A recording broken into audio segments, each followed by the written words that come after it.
three-part programme. Great value for a tenner. So, first of all, okay, that's just a photograph of the church taken from the square in Kilmore with a sign with Kilmore conveniently put up there on the pole. So, going back to the very beginning, St. Patrick effectively founded Kilmore when he came here in 500 and something, and he founded what's known as the Great Church, which is effectively, that's what Kilmore means.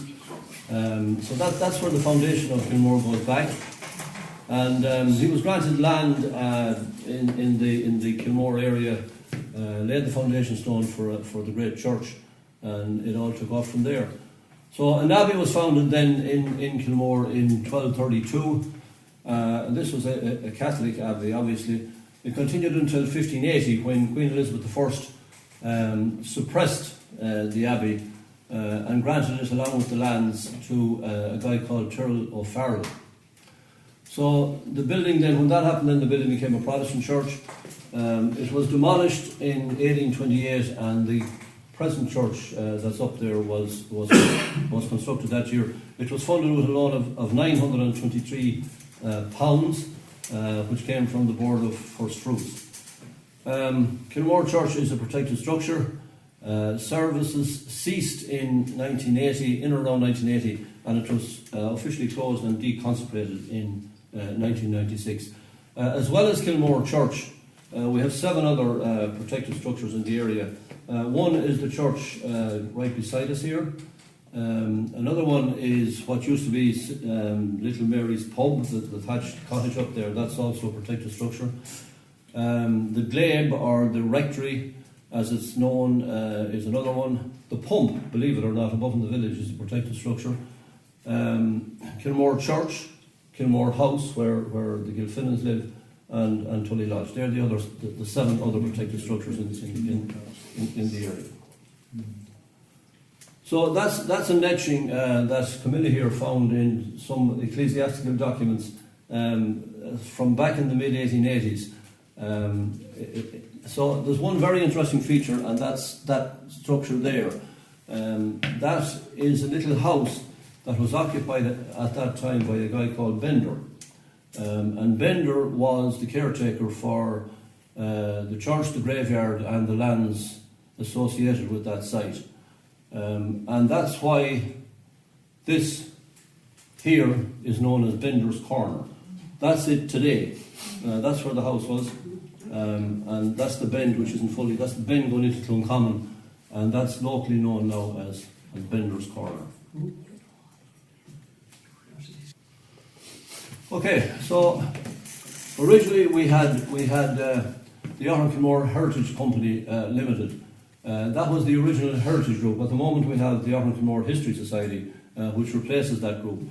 But that's the membership there. The late John Lavin, who was a key figure in it, Kathleen O'Dowd, Michael Maguire, Patrick O'Flynn and Sheila Karen. That effectively was the executive committee of the Aughrim Kilmore Heritage Company. And back in the late 1990s, they received correspondence from Roscommon County Council, and this is the document, and it was addressed to Michael Maguire, and basically the county secretary told Michael that Kilmore Church was in a state of disrepair and was a danger to people visiting the graveyard, and that it either had to be either major refurbishment had to be done, or else it had to be demolished. So this group said, well, no way are we demolishing Kilmore Church. So they got seriously into fundraising, both from public sources and private fundraising, and they re-roofed the church and left it that it wasn't going to be demolished, at least. And that group deserves enormous credit for having done that, because like the church in Kilmore is so deeply embedded in the history and heritage of Kilmore that it would have been a great disaster had it been demolished. So as you can see, the guy said, in a state of disrepair to the point of being dangerous to those visiting the graveyard. So that's effectively the group who saved the church. Then they had a 99-year lease on the building from the 22nd of February 2006. 99-year lease with the church body. And then in 2017, that group ceased to function, the Aughrim Kilmore Heritage Company. And when that happened, the lease was transferred to the Aughrim Kilmore Development Association. So that came into place on the 22nd of February 2017, and the rent was the princely sum of €6.35 per annum. So when we go inside the church then, these are two fireplaces, and there are two more fireplaces on the other side of the building, which we'll see in a little while. But I often wondered what these were for, and I only found out recently that there were four of them, and that's where the elite in the Protestant community actually sat during the services. So they had little fires, and they could sit in beside the fire while the rest of the Protestant community froze further down the village. So there's two there. As well as that, we'll see the gallery shortly, and the gallery also was sectioned off, and that's where the real elite of the Protestant community attended the services. And that was divided off into sections, and each family had a section up there, and that was, as I said, where the real wealthy were. This just happens to be a kneeler. It says, "Lord, teach us to pray." And as I understand it, it was a kneeler where visiting clergy were in a certain seat, and this is what they knelt on when they had to kneel. So then, following the cessation of the Aughrim Kilmore Heritage Company, there was a gap between 2017 and the early 2020s. And we had a discussion here about it at the Development Association AGM one year.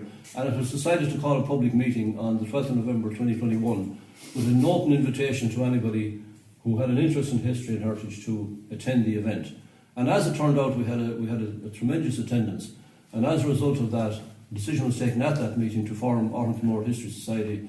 And that society it's an affiliate of Aughrim Kilmore Development Association, effectively a subcommittee of the parent body. And the objectives are there. The objectives of the society are to bring together people from the Aughrim Kilmore area who share a common interest in local history, heritage and archaeology and folklore. The core principle of this society is that we have a responsibility to fully explore these wonderful assets and bring them to life for current and future generations, and that includes the maintenance and refurbishment of Kilmore Church. So this was the first major project that the History Society undertook in the church. That is the Lauder Memorial pre-restoration, and that's the condition it was in when we went up to look at it in 2021. These props you see here were put there by the social employment staff. Trevor was involved in that. I think you were involved, weren't you? 2011 was it? Yeah. So it was like it was on the point of collapse, and in fairness, they went up and they propped it up with these timbers. It's a hugely valuable item of heritage because it was created by a guy called Van Nost, who was a very famous guy in the creation of those things. He has items in Dublin, Cork and in London, I believe, as well. So it's a hugely significant item, and it would have been an absolute shame had it fallen down. But thanks to Trevor and the lads, they saved it. And our first job was to restore it, and that was it pre-restoration, and that is it post-restoration. Well done. So we got a gang called Stone Art Conservation to come in to do the repair work, and we got 50-50 funding from the Heritage Council. So in other words, they gave us half of it, and we had to get the other half. And that's. I'm going to move on to that now.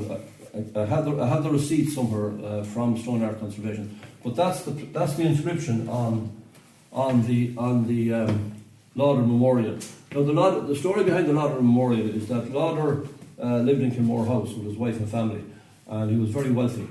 And one night, 3 gentlemen turned up in the house to rob him, and they had a blunderbuss. And as it happens, they woke him up, himself and his wife. They woke him up in their bed, and he recognised them because one of them was a butcher apparently from Drumshanbo, who he recognised. So they shot him. And the structure of this shows the wife holding him dying in her arms. That's the way that's further up on the plaque. So that's the background to it, and she got this done, and it cost £90 in 1780, which was a savage amount of money in 1780. This is what's on it. Here lies interred the remains of James Lauder of Kilmore, whose many virtues still live in the hearts of surviving friends, for he was benevolent in his disposition, steady in his friendships, hospitality, and cheerfully amicable.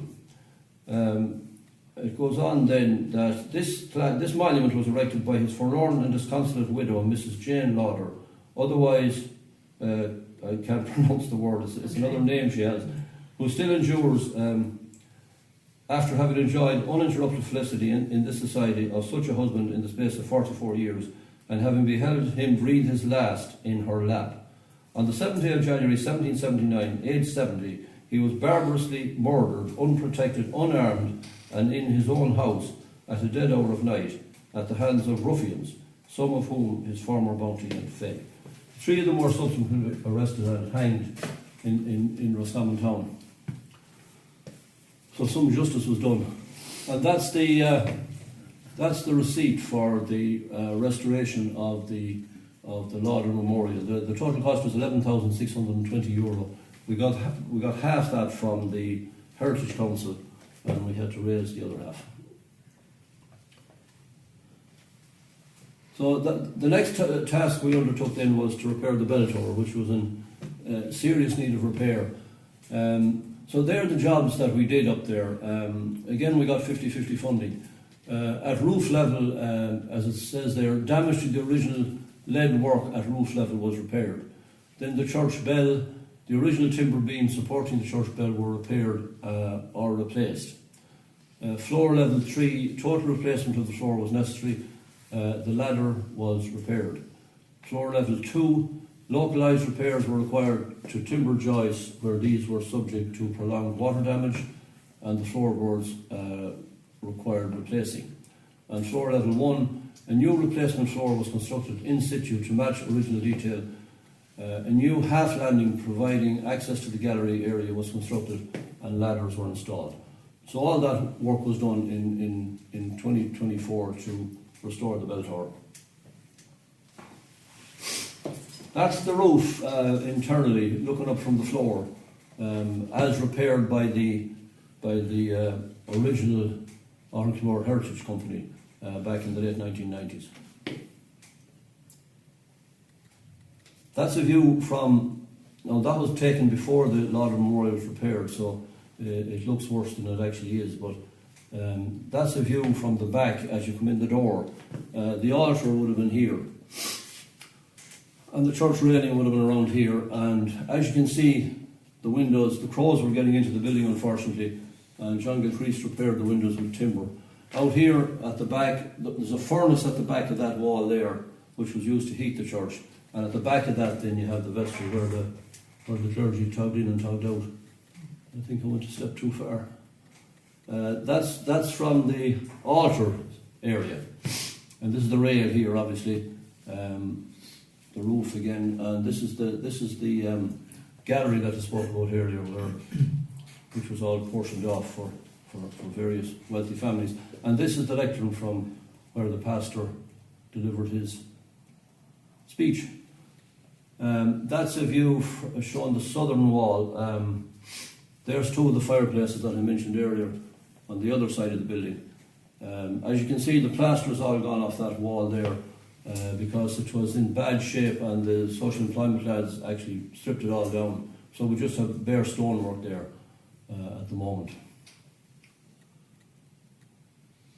That is the organ, which I'm sure served many services up there. It's in quite bad condition.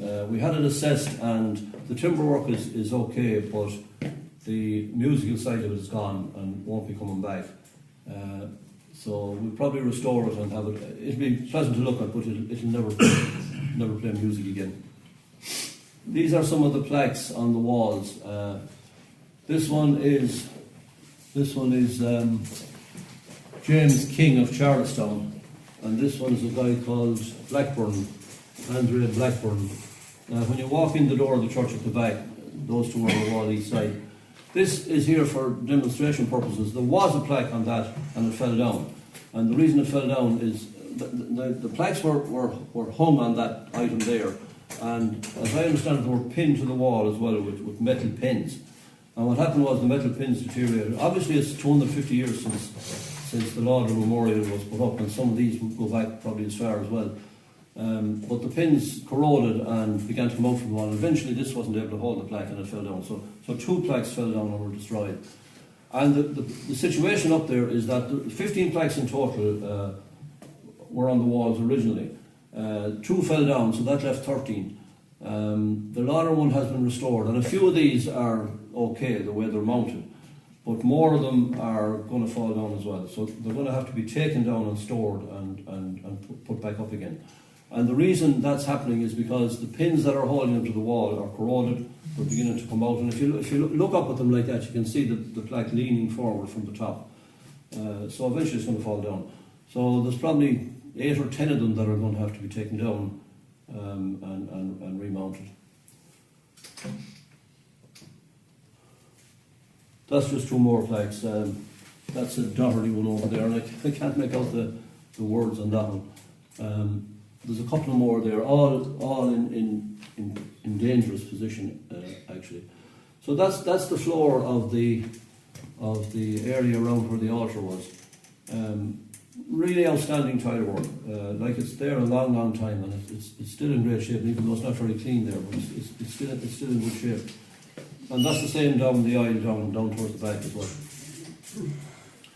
So this is the remaining upgrading work that needs to be done. This part here, these first ones here aren't very costly. We have enough funds from the GoFundMe campaign we launched recently, which was quite successful, and we owe great thanks to the people who supported it. So they're not too bad. The external walls have to be pointed to stop water leaking in and damaging the plaques. External downpipes have to be put in. We replaced the guttering, and downpipes have to be put in as well. And the windows have to be repaired, which will probably be the most expensive one. Keith, who lives up there at the back of the late Anthony Carroll's house, will be undertaking that work. So we'll probably get that done this autumn from within existing funds. But then we get to the big part. First of all, the internal wall plaster on the gable end and on one of the walls has to be taken down. The internal walls have to be replastered. The ceiling has to be restored. The ceiling came down because there was water getting in through the roof, and gradually over time the ceiling began to deteriorate and fell down piece by piece, and eventually the lads pulled it all down. So in order to restore it as a visitor centre, which is our hope in the longer term, obviously the ceiling has to go in. And then take down and remount the vulnerable plaques and restore the fallen chimney. The fallen chimney was made safe. It was blown down by the storm back in January. It was made safe in time for the mass that was up there earlier this year, but the chimney itself has to be rebuilt. So the projected cost of this part is a minimum of 100,000. It will be at least that, and it could be a good bit more. So obviously, if we're going to do that, all the funding we've got so far has been 50-50. If we're going to do that, it's going to have to be 80-20. It's the only possible way we can ever do it. So we'll have to talk to the heritage people about that and see what's happening. Raising the 20% is probably within our bounds, but raising it 50-50, I don't think would be possible. So that's about it, folks. And finally, a wonderful picture of the church taken by Trevor during a snowfall back there a few years ago. So that's grand. That's all I have to say on that subject, and I'll be followed now by Trevor, who's going to talk to you about the mausoleum. Thank you very much.